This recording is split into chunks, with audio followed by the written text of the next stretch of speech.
How to be an extraordinary leader if you're an introvert. Well, I have got here a poem for all you introverts. And yes, if you're an extrovert, listen in. Yes, I am. I'm an introvert. I'm not shy. I'm a noticer. I am a thinker. I'm an observer. I'm not stuck up. I'm not antisocial. I treasure my solitude. I'm not a fan of small talk. I prefer a few close friends. I am reserved until I'm not. I appreciate true connection. If we connect, you matter to me. I got that from the Minds Journal, and there's some real truths in there that I want to unpack around the ordinary aspects of being an introverted leader. And then we can think about what are the extra things we can add to it to really dial up the introverted leader to become extraordinary. So, the myth around introverts is that they're shy. And it's not that they're shy, as the poem says, it's that they are noticers. You see, introverts, their inner world is the most real thing to them. It's very rich inside the introvert's mind. I wouldn't know, I'm an extrovert, but so I'm told. But the extrovert, if you remember from my other video, is the external world, is the real world. That's how they experience, that's how they have real life through external spaces. The introvert, it's real in their head, what they think. The introvert is a thinker. They're what's called a before thinker. They don't want to live life until they've really understood it. Then they can step into the experience. That's why an introvert might appear to be wary of new experiences, but it's because they want to think it through and understand it before they step into that experience. It has to be real in this space. The myth around introverts being shy or recluse is an interesting one, because for the introvert, and I feel for you introverts, you live in a very extroverted world. There are so many demands on your external involvement. So for the introvert, it's really exhausting to be dialing that up all the time. But when you do a Myers-Briggs test or a personality assessment, because you have practiced the extrovert version of yourself by living in it so much, you will measure higher up in that space than possibly you naturally are. And so in dialing up the extrovert for this extroverted world, you're going to find that your energy is pulled upon, and you're going to want to withdraw to conserve energy. And there's a big difference with the introvert who is confident and in a safe place versus the introvert that is exhausted, stressed, and in a very unpsychologically safe place.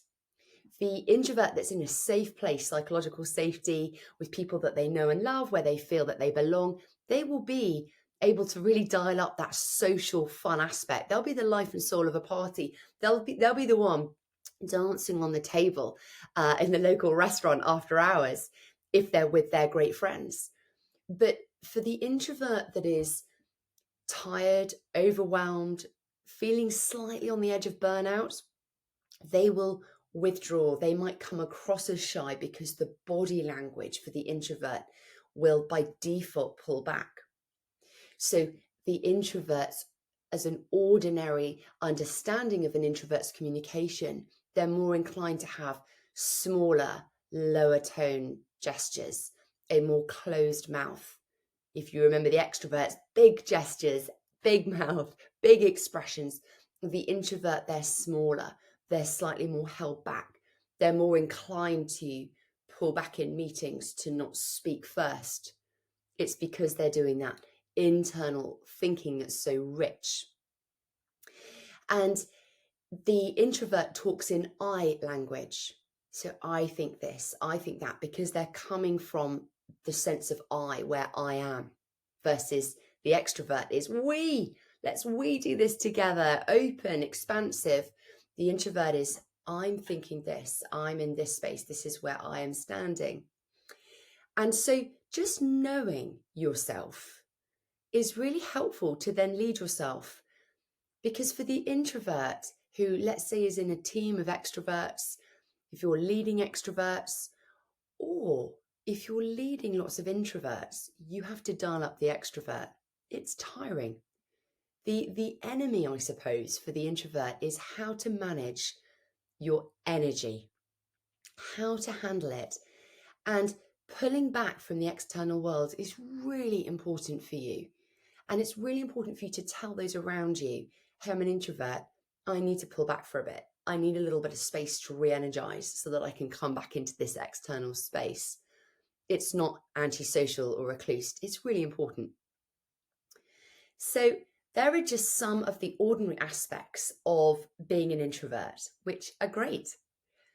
But here's the thing, to be extraordinary, we need to think of how we can sprinkle on some things to help your communication so that you can connect more effectively with your team, with the people around you, with your business, and so that actually you can connect yourself, your values, your beliefs and thoughts with the external world.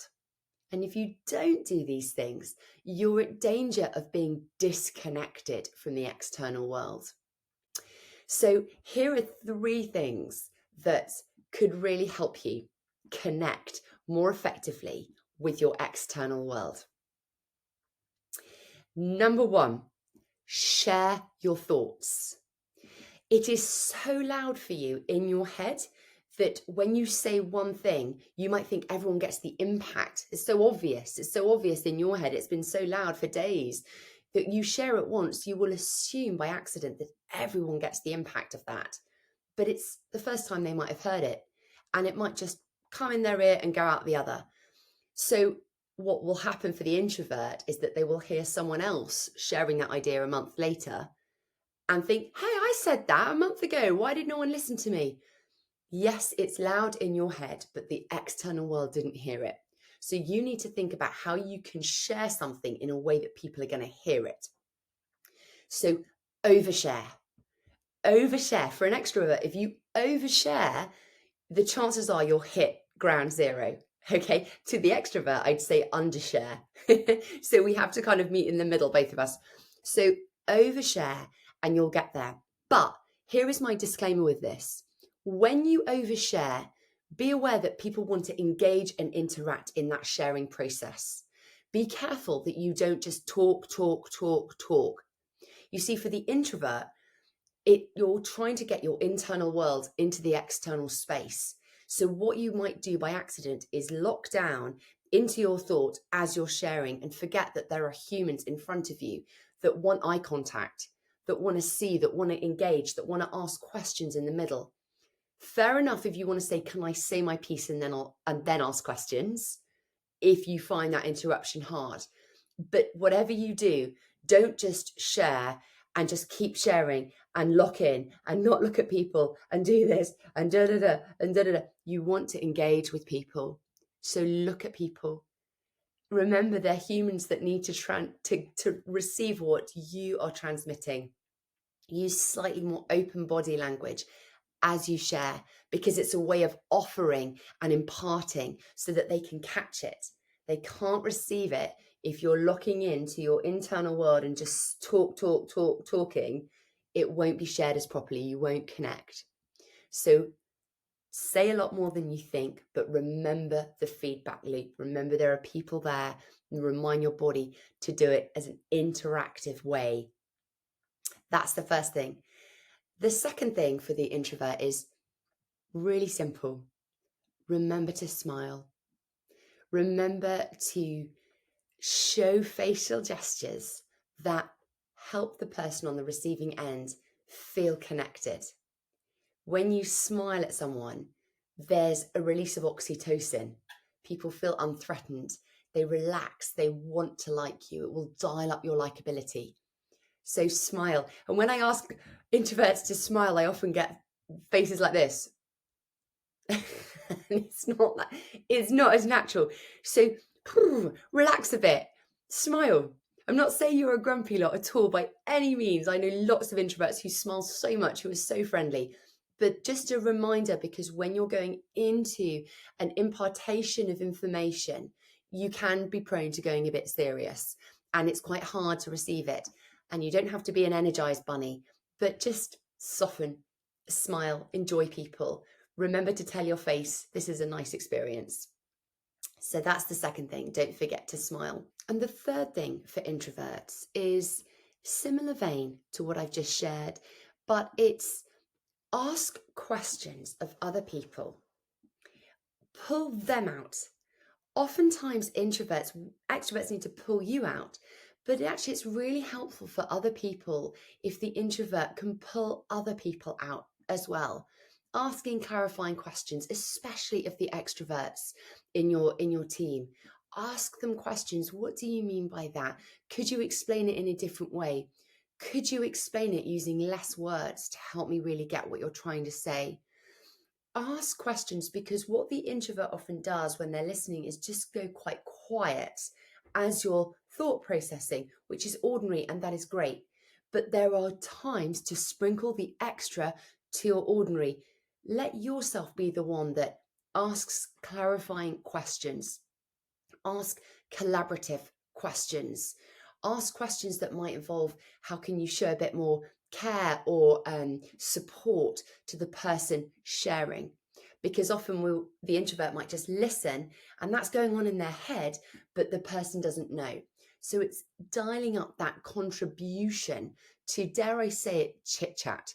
Now I know for the introvert, chit chat is I don't like chit chat, but sometimes chit chat comes in the form of quick questions, just making sound effects that show you're really engaged, like good point, nice, yeah, things like that don't come ordinarily naturally to the introvert. Just sometimes, not always, sprinkle that in, those kind of chit chat versions of conversational contributions, asking questions, interjecting, acknowledging with your body language, with your words.